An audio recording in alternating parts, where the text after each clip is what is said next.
Kill It With Fire. A cute little indie game that I was informed about by a friend of mine, Cidal. Go check him out after this video. About spiders invading your home.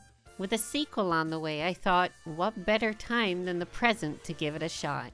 Now disclaimer, this video contains spiders and possibly spoilers. They're low poly, but if you have arachnophobia, then this probably isn't the video for you. Today we'll be completing this little bundle of joy of a game, so come along on this journey with me. The completion criteria for this game consists of completing 10 missions, 70 total objectives throughout those 10 missions, collect and unlock 30 pieces of equipment, find 8 flavors of cheese balls, 28 total upgrades, 75 batteries, 13 gauntlets finished, and 9 Omega files found, which in a sense act as lore for the game. Now you may notice here, I don't actually have all of the Omega files in the game. When I was completing this game, I didn't realize I was still missing one.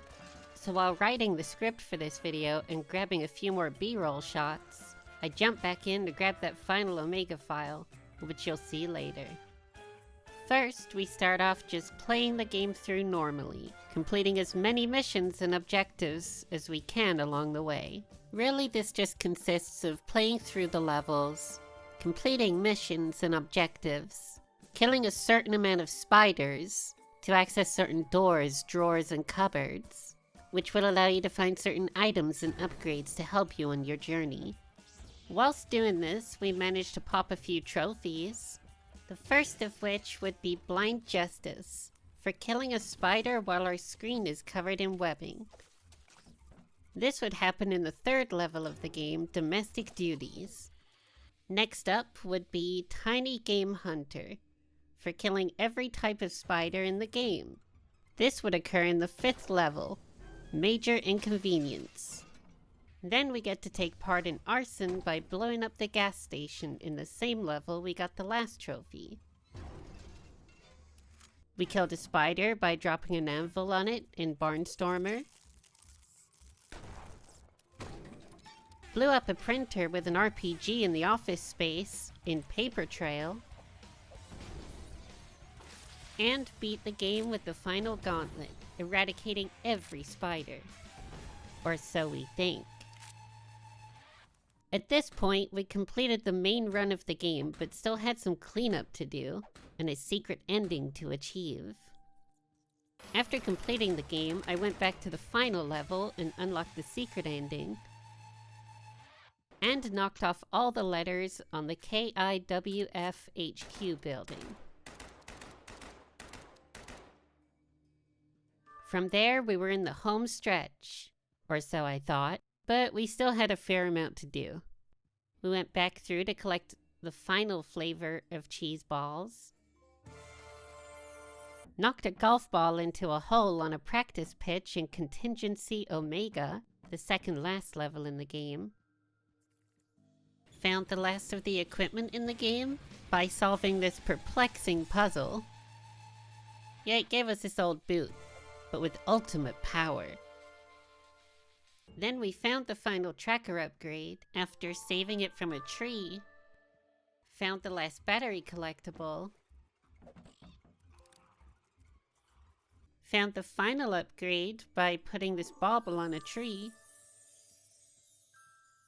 Transformed a spiderling hatched from a queen into a queen. This one was quite challenging and took a few tries.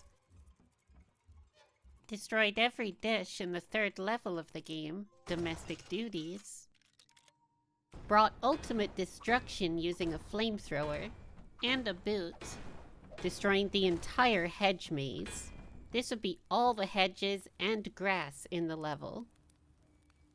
Completed a level in Tiny Mode, one of the bonus modes in the game. Bonked the piano to play a beautiful melody. Burned someone's life savings in a safe.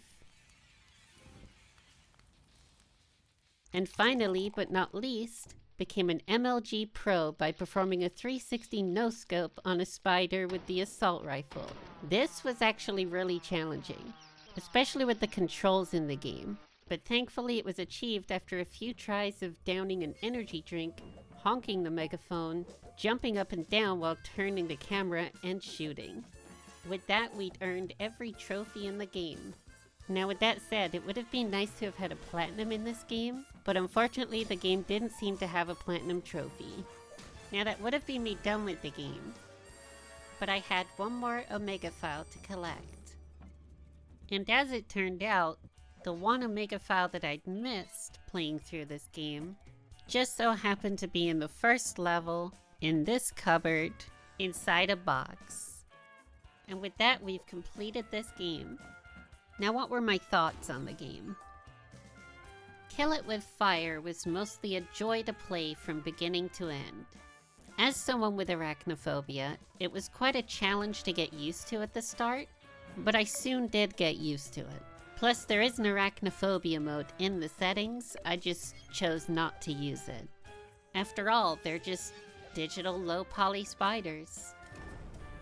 The extra modes you can unlock and pick from to mix up the gameplay were a ton of fun, including the Halloween and holiday modes. There's also an Australian spiders mode where it makes all the spiders in the game gigantic.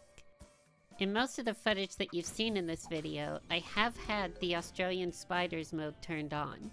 So normally the spiders are much smaller.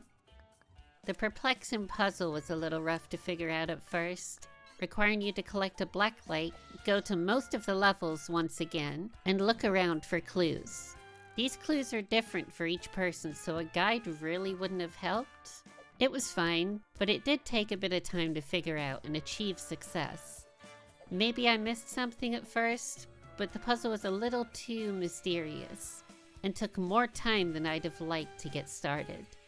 That said, it was entertaining and felt great when I solved it. All in all, I enjoyed my experience with completing the game and would definitely recommend it to people looking for something short and fun to pass the time with. And I can't wait to see what the sequel will bring. I want to thank y'all for watching. If you liked the video, please like or dislike and destroy that subscribe button. It's a huge help. And I'll see y'all in the next one.